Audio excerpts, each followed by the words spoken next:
اعوذ باللہ من الشیطان الرجیم بسم اللہ الرحمن الرحیم ان اللہ وملائکتہ یصلون علی النبی یا ایہا الذین آمنوا صلوا علیہ وسلموا تسلیما صدق اللہ العظیم۔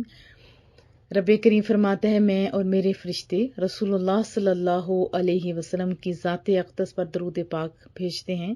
اے ایمان والو تم میرے محبوب پر کیا حکم ہے، یا ایھا الذین آمنو، اے ایمان والو تم رسول اللہ کی ذات اقدس پر درود بھی پڑھو اور درود بھیجنے کے ساتھ ساتھ کیا کرو، سلام بھی خوب کیا کرو۔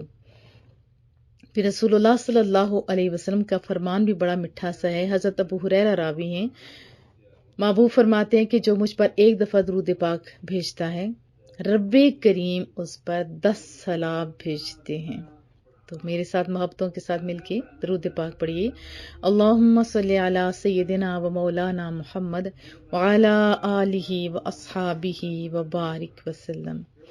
آج سے انشاءاللہ تعالی ایک نئے ٹاپک کا آغاز ہوگا جس کا عنوان یہ ہے کہ اسلام میں عورتوں کا مقام اور ان کا کردار، اسپیشلی ہماری جو مائیں ہیں صحابیات، ان کا تذکرہ ہوگا۔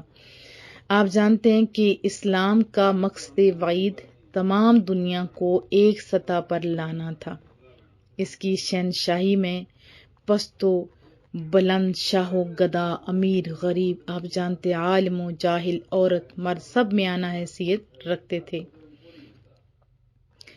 اس لیے جیسے تعلیمات، احکام، قوانین کے ذریعے تمام دنیا کو مساوات کا پیغام سنایا، جس سے مذہب، اخلاق، تمدن اور سیاست کا قالب بالکل چینج ہو گیا، بلکہ نئی روح حرکت کرنے لگی، جس کے پیدا کرنے کو اسلام اپنا اولین جو ہے فرض کرتا تھا۔ اب اسلام سے پہلے دنیا نے ترقی کی، لیکن اس میں زیادہ کردار بلکہ صرف ایک ہی صنف تھی، وہ مرد کی ذاتی، اخلاقی اور دماغی قوتوں کا کرشمہ تھی۔ مصر دیکھیں، بابل، ایران، یونان، ہندوستان، ان ساروں کے اندر آپ دیکھیں تو صنف نازک کی آبیاری کا کچھ دخل نہیں تھا۔ اسلام آیا تو عورت اور مرد کی جد و جہد کو وسائل ترقی میں شامل کر لیا۔ تو پھر جب دونوں شامل ہو گئے تو آپ جانتے ہیں ایک نئی بہار آئی۔ عورت کو دنیا نے الگ الگ نگاہوں سے دیکھا، بلکہ یونان میں تو عورت کو شیطان کہا جاتا تھا۔ اس کے علاوہ بھی میرے پاس بڑی تحریریں ہیں، ہم اس کو چھوڑ دیتے ہیں۔ اب امام بخاری نے صحیح میں جو صحیح قول ہے حضرت عمر کا، وہ نقل کیا ہے کہ مکہ میں ہم لوگ عورتوں کو بالکل ایسے ہوتے نا نیچ سا وہ سمجھتے تھے۔ ہاں، مدینہ میں نسبتاً ان کی کچھ قدر تھی، لیکن جب اسلام آیا اور اللہ نے ان کے متعلق آیتیں نازل کی تو تب ہمیں عورتوں کی قدر و منزلت معلوم ہوئی۔ پھر عرب جاہلیت کی رسمیں جو دختر کشی پر اگر نظر ڈالیں تو پیغمبر اسلام کے اس قول پر قربان جانے کو دل کرتا ہے۔ محبوب نے فرمایا کہ انجشا، دیکھنا یہ آب گینے ہیں، یہ آب گینے ہیں۔ دیکھو کتنا سونے انداز میں، تو سوچئے تو صحیح کہ حضرت عمر کے قول کی صحیح تشریح پتہ چلی نا۔ تو اسلام نے صرف یہی نہیں کیا کہ عورتوں کے چند حقوق متعین کر دیے، بلکہ ان کو مردوں کے مساوی درجہ دے کر مکمل انسانیت قرار دیا۔ جیسے بخاری شریف میں ہے کہ مرد اپنے اہل کا راعی بن کے آیا ہے، یعنی مرد اپنے اہل کا، گھر والوں کا راعی بنایا گیا ہے، اور اس سے ان کے متعلق جواب طلب ہوگا، اور عورت شوہر کے گھر کی راعیہ ہے اور اس سے اس کے متعلق باز پرس ہوگی۔ ہاں، حدود اور قیود ہیں، یہ نہیں کہ جیسے آج کل کی مساوات ہے، نہیں۔ اسلام نے عورت کو اس کی حیثیت کے مطابق جتنا وہ کام کر سکتی ہے وہی کردار دیا، اور مردوں کو اسی طرح۔ پھر سنن ابن ماجہ میں مزید فرمایا گیا کہ تم کو عورتوں پر سوائے مخصوص حقوق کے کوئی یعنی دسترس حاصل نہیں ہے، لیکن ہاں جب کوئی گناہ کریں، یعنی گناہ کریں تو پھر آپ ایسا کر سکتے ہو، لیکن عورت کی اس انداز میں تربیت کی کہ عورت نے غلط کام کی طرف توجہ تک نہیں تھی، اور عورت کو ہر چیز میں حصہ دیا گیا، اور بڑے اہم کردار بھی ادا کیے عورتوں نے۔ جبکہ تاریخ میں ہم دیکھتے ہیں، کسی بھی جگہ آپ پوچھیں نا کہ عورتوں کا کیا کردار ہے، مختلف ممالک کے، جیسے میرے پاس یہ ساری چیزیں پڑھی ہیں، ان کے جوابات بھی موجود ہیں، تو ہر ایک کا یہی جواب ہے کہ عورتوں کا کوئی کردار نہیں۔ جبکہ ہم لوگ دیکھتے ہیں اسلام کے اندر عورتوں کے جو کردار تھے، مذہبی کردار آپ دیکھ لیں، مذہبی خدمات کے سلسلے میں سب سے اہم آپ جانتے ہیں جہاد ہے، یہی اہم خدمت ہے، اور صحابیات نے جس جوش، جس خلوص، جس عزم، جس استقلال سے اس خدمت کو ادا کیا ہے، اس کی نظیر مشکل سے مل سکے گی۔ غزوہ احد میں دیکھ لیں، کفار نے حملہ کر دیا، رسول اللہ صلی اللہ علیہ وسلم کے ساتھ صرف چند جانثار رہ گئے تھے۔ حضرت ام عمارہ تھیں رضی اللہ تعالی عنہا، رسول اللہ کے پاس دوڑ کے پہنچتی ہیں اور سینہ سپر ہو گئیں۔ کفار جب آپ پر بڑھتے تھے نا مارنے کے لیے تیر اور تلوار سے، یہ روکا کرتی تھی، تو حضرت ام عمارہ نے بڑھ کر روکا، پھر کندھے پر بھی زخم آیا، اور یعنی ایسے غار سا پڑ گیا تھا، اتنا تیز زخم آیا، تو اس نے زور سے تلوار ماری تھی، لیکن کیونکہ انہوں نے بھی زور سے آگے سے ماری، لیکن وہ شخص جو تھا اس نے دوہری زرہ پہنی ہوئی تھی، اس لیے اس پر تو اثر نہیں کیا تھا۔ پھر جنگ مسیلمہ میں آپ دیکھیں، اس ٹائم بھی انہوں نے بڑا زبردست مقابلہ کیا، اور 17 زخم کھائے تھے، ایک نہیں، دو نہیں، 17 زخم کھائے، اور ایک ہاتھ بھی ان کا کٹ گیا تھا۔ غزوہ خندق میں آپ دیکھیں، حضرت صفیہ نے جس بہادری سے ایک یہودی کو قتل کیا، اور یہودیوں کے حملے کے روکنے کی جو تدابیر اختیار کی، وہ بجائے خود نہایت حیرت انگیز ہیں۔ اس کی ساری جو تاریخ کی بکس ہیں، ان ساروں کے اندر یہ چیزیں موجود ہیں۔ غزوہ حنین میں دیکھیں، حضرت ام سلیم کا خنجر لے کر نکلنا، یہ بھی بہت مشہور بات ہے۔ جنگ یرموک میں دیکھیں، جب خلافت فاروقی تھی، حضرت اسماء بنت ابوبکر، حضرت ام ابان، ام حکیم، خولہ، ہند اور ام المومنین حضرت جویریہ نے بڑی دلیری سے جنگ کی تھی، اور اسماء بنت یزید نے جو انصار کے قبیلے سے تھی، خیمے کی چوب سے 9 رومیوں کو قتل کیا تھا۔ نہ صرف بری بلکہ بحری لڑائیوں میں بھی صحابیات نے شرکت کی تھی۔ جزیرہ قبرص پر جب حملہ ہوتا ہے 28 ہجری میں، تو حضرت ام حرام اس میں شامل ہوئی۔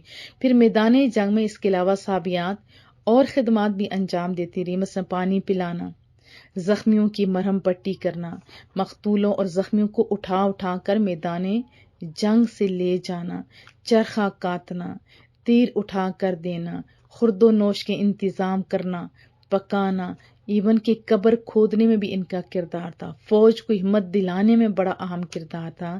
حضرت عائشہ صدیقہ رضی اللہ تعالی عنہا، حضرت ام سلیم، حضرت ام سلید رضی اللہ تعالی عنہما نے غزوہ احد میں ایسے مش بھر کے زخمیوں کو پانی پلایا تھا۔ ام سلیم اور انصار کی چند عورتیں زخمیوں کی تیمارداری کرتی تھیں، اور اس مقصد کے لیے وہ ہمیشہ رسول اللہ کے ساتھ صلی اللہ علیہ وسلم کے ساتھ غزوات میں شریک ہوا کرتی تھیں۔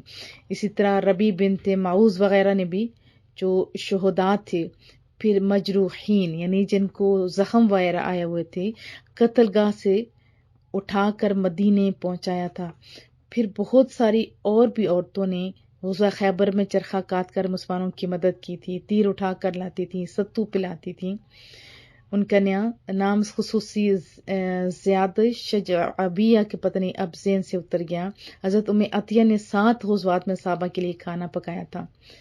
پھر جنگوں میں اسپیشلی حضرت فاروق اعظم کے دور میں بھی عورتوں اور بچوں نے یہ جو ہوتے ہیں نا قبر کھودنے کی خدمات انجام تھی۔ پھر جنگ یرموک آپ دیکھیں، جب مسلمانوں کو جو پیچھے ہٹنے کے لیے کہا گیا، تو حضرت ہند اور حضرت خولہ نے پرجوش اشعار پڑھ کر لوگوں کو غیرت دلائی تھی۔ یعنی ایک کتاب میں نے یہ بھی پڑھا تھا، تعداد چونکہ مسلمانوں کی بہت تھوڑی تھی اور کفار کی تعداد بہت ہی زیادہ تھی، جب وہ زخمی ہوئے، بہت زیادہ زخم ان کو آئے تھے، اپنے خیموں کی طرف ازارہ مردوں نے لوٹ کے آنا تھا، تو حضرت ہند نے جو حضرت ابو سفیان کی بیوی تھی، انہوں نے، حضرت خولہ نے اشعار بھی پڑھے تھے، اور ایک جگہ جو لکھا ہوا تھا وہ یہ بھی تھا کہ انہوں نے ڈنڈے اٹھا کے سب کو کہا تھا کہ ان کو اندر نہیں آنے دینا، نہ کہنا کہ جو مرد ہمیشہ ادھر کہاں ہوتے ہیں، جہاد میں، یہاں کمزوروں کی طرح نہ ہو بلکہ جاؤ.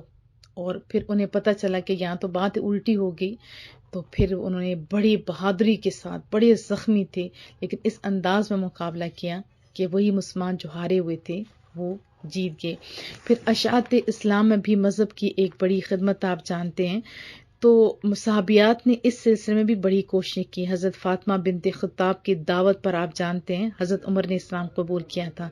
حضرت عمر گھر سے تو مارنے نکلے تھے، وہ ایک عورت کی دعوت پر انہوں نے کیا کیا تھا، اسلام قبول کیا تھا. یہ تو پورا واقعہ آپ سب جانتے ہیں. زخم بھی کھائے تھے، پھر کہا بھی تھا مجھے کتاب تو دکھائیے، لیکن کیسی جرت والی وہ عورت تھی کہ نہا کیا یہ پاک کتاب ہے.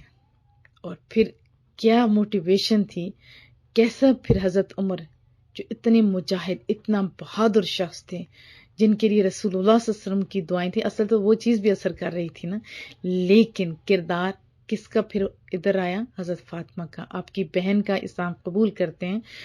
تو اس سے ریلیٹڈ ایک بات بھی سنا دوں کہ حضرت عمر نے پھر بہت اہم کردار ادا کیے، یعنی چھپ کے پھر کوئی کام نہیں کیا. جب حضرت عمر کا انشاءاللہ تعالیٰ پہلے بھی بتایا تھا، پھر بھی بتاؤں گی، مزید وضاحت بھی کر دوں گی.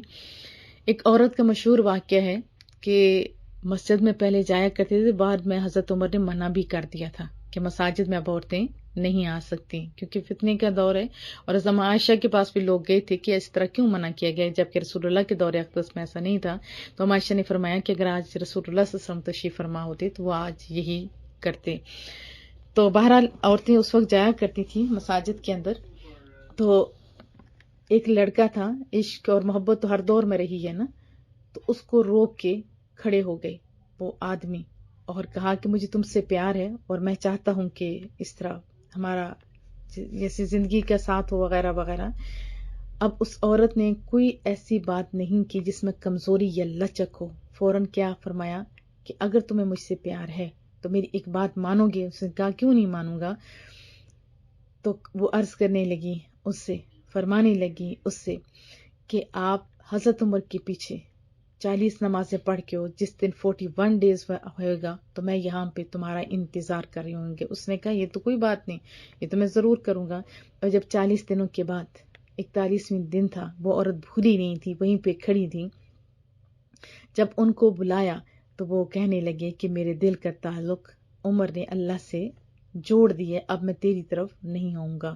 تو عورتوں اور مردوں نے، ساروں نے اپنی زندگی کا مقصد کیا بنا رکھا تھا، اللہ اور اس کے رسول. بہرحال حضرت فاطمہ کی کوشش سے حضرت عمر کو اللہ نے اسلام کی جو ہے وہ قبول کرنے کی طاقت دی. حضرت ام سلیم کی ترغیب سے حضرت ابو طلحہ نے آستانہ اسلام پر سر جھکایا تھا. آپ جانتے ہیں اکرمہ اپنی بیوی ام حکیم کے سمجھانے پر مسلمان ہوئے تھے. اسی طرح ام شریک دوسیہ کی وجہ سے قریش کی عورتوں میں اسلام پھیلا تھا، جو نہایت مخفی طریقے پر اس خدمت کو انجام دیتی تھی. آپ بتائیے آپ نے کیا کیا، آپ بتائیں ہم نے کیا کیا. پھر اسلام کی حفاظت ایک اہم کام ہے اور متعدد صحابیات میں سب سے زیادہ اس خدمت کو اما عائشہ صدیقہ نے ادا کیا. جب 35ویں ہجری میں حضرت عثمان غنی کو شہید کر دیا گیا اور نظام مذہب تھوڑا ہونے لگی پریشانیاں، تو انہوں نے اصلاح کی آواز بلند کی تھی، جس پر مکہ اور بصرہ کے لوگوں نے لبیک بھی کہا تھا.